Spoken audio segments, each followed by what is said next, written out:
दुई विधायकों रद्द है सभ्यपद। अरविंद ढाली और प्रेमानंद नायकों सभ्यपद रद्द होइछि। तबे रद्द है दुई विधायक अरविंद ढाली और प्रेमानंद नायकों सभ्यपद।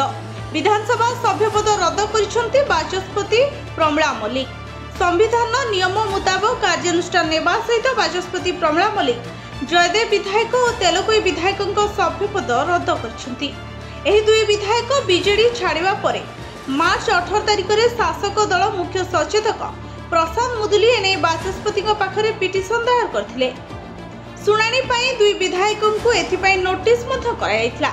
हेले नोटिस रो कोनोसी उत्तर रखि नथिले दुई विधायक। एहा परे बाचस्पति कार्यानुष्ठान ग्रहण करबा सहित दुई विधायकों सभ्यपद रद्द करिसेंति। तबे निकट रे एही दुई विधायक बीजेडी छाड़ी बीजेपी रे शामिल होइछंती। एपरिकी अरविंद ढाली को बीजेपी जयदेव आसन आगामी निर्वाचन पे प्रार्थी मध्य घोषणा करथिले। अन्यपटे प्रेमानंद मध्य टिकेट पाया पे रेस रे अछंती। ब्यूरो रिपोर्ट पंजत न्यूज।